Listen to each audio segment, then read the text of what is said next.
आप सभी को महालक्ष्मी व्रत की मंगल कामनाएं।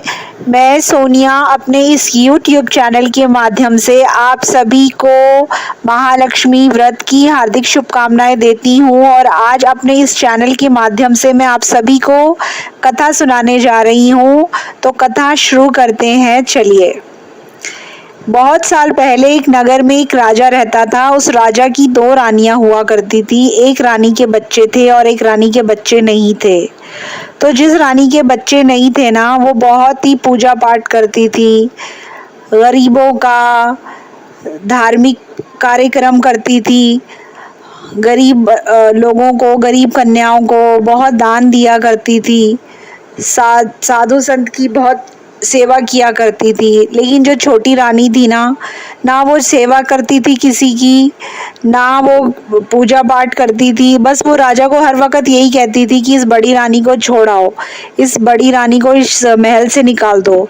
तो राजा भी परेशान हो गया और एक दिन बड़ी रानी ने ये बातें सुन ली और उसके बाद वो जंगलों में खुद ही चली गई। तो ऐसे बहुत साल बीतते गए। तो एक दिन राजमहल में एक पंडितानी महालक्ष्मी के दिन सूत्रे लेकर छोटी रानी जिसके बच्चे थे उसको सूत्रे देने आई और उसने कहा कि कल महालक्ष्मी का व्रत है, तो तुम जो है सूत्रों का व्रत रखना, महालक्ष्मी प्रसन्न होगी और तुम्हारे राजमहल में तुम्हारे बच्चों की, तुम्हारे पति की जो है आयु और बढ़ेगी। तो उसने बोला कि मुझे किस चीज की कमी है, मैं तुम्हारे ये धागों को क्या करूंगी, ये पीले धागे मेरे किस काम के हैं, मेरे पास तो सोने चांदी हीरो की कमी नहीं है, मैं इसका क्या करूंगी। अब पर तुम लाई हो तो ठीक है। वो ले लेती है उसे और उठाकर उसको अस्तबाल में फेंक देती है। और अस्तबाल में जब वो जमादारनी रोज की तरह सफाई करती है तो वो कहती है कि आज मुझसे कूड़ा ही नहीं उठाया जा रहा, क्या बात हो गई आज। वो कूड़ा पलट पलट के देखती है। जब वो सारा कूड़ा पलटती है तो देखती है उसमें सूत्रे होते हैं, धागे होते हैं। वो धागों को कहती है कि ये रानी कितनी खराब है ना, कि देखो इसने ये जो सूत्रे हैं कूड़े में फेंक दिया। अगर बड़ी रानी होती तो वो आज के दिन व्रत करती, पूजा करती, पाठ करती, इन सूत्रों को माथे पे लगाती, चूमती, चाटती और कितना वो सत्कार करती इनका। लेकिन देखो इसको कोई वो ही नहीं है।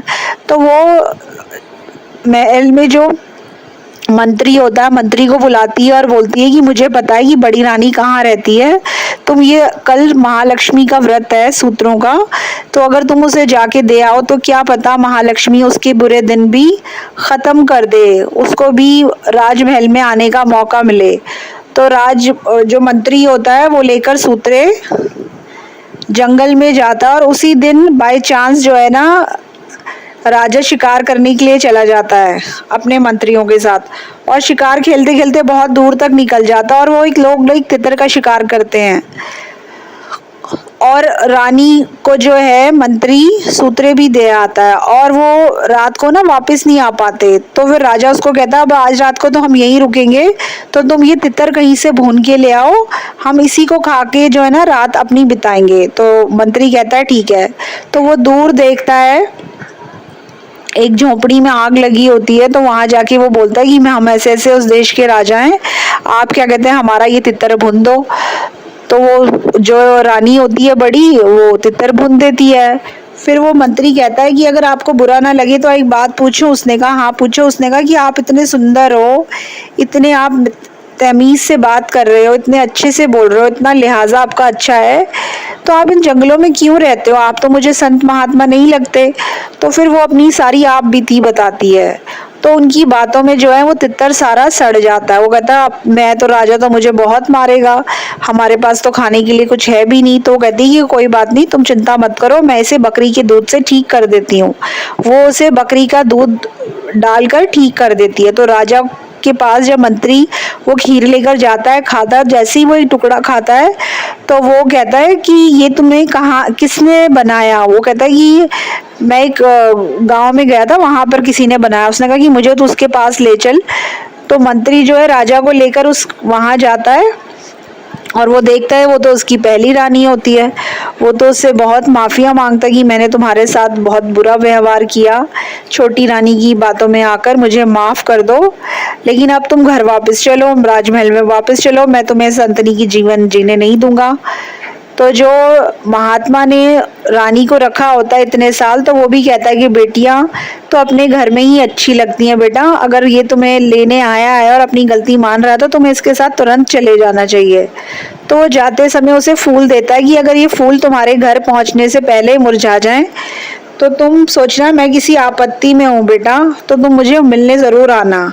वो कहती है ठीक है, तो वो खुशी खुशी जो है राजा के साथ महल के लिए रवाना हो जाती है। रास्ते में थोड़ी दूर जाने पर देखती है कि सारे फूल मुरझा गए हैं, काले पड़ गए हैं। तो वो कहती है ये तो फूल सारे काले पड़ गए हैं, मुझे तो लगता है कि महात्मा जो है किसी परेशानी में है। तो राजा कहता है छोड़ो, क्या करना, अब तो तुम वहां से आ ही गई हो, अब उनकी परेशानी से हमें क्या लेना देना। तो वो कहती है नहीं, उनकी परेशानी से मुझे लेना देना है। जब आपने भी मेरा साथ छोड़ दिया था तब उस महात्मा ने ही मुझे शरण दी थी और इतने साल मेरी ध्यान रखा था। तो वो जब वहां के जाके देखती है तो महात्मा तो सही होते हैं। महात्मा कहते हैं बेटा मैं तो ये देख रहा था कि पति के मिलते ही तो मुझे भूल तो नहीं गई, मैं तो तेरी परीक्षा ले रहा था, लेकिन मुझे तेरी परीक्षा में तू पास हो गई, अब तुम अच्छे से खुशी से जाओ। तो राजा और रानी दोनों महल में पहुंचते हैं, उनका भव्य स्वागत होता है। तो जैसे महालक्ष्मी ने रानी और राजा के दिन अच्छे किए, ऐसे ही महात्मा और ऐसे ही ज्ञान पाकर हमें भी महालक्ष्मी का व्रत करना चाहिए। इन व्रत को सूत्रों का व्रत भी कहते हैं। और भगवान सभी के बच्चों की आयु लंबी करे, सभी के सुहाग बने रहें और महालक्ष्मी की कृपा से आपका घर धन धान्य से भरा रहे। तो मैं एक बार इसी विशेष देते हुए आपको बोलती हूँ कि आप सभी को मेरी तरफ से बहुत बहुत सारी शुभकामनाएं महालक्ष्मी व्रत की। और अगर कथा सुनाते समय मुझसे कोई भूल चूक हो गई हो तो मुझे छोटा बच्चा समझ के क्षमा कर देना। और आपके प्यार क्या मैं बहुत बहुत आभारी हूँ। आप सबने मुझे बहुत सारा प्यार दिया मेरे YouTube चैनल के माध्यम से। Thank you so much. जय हो महालक्ष्मी मैया की।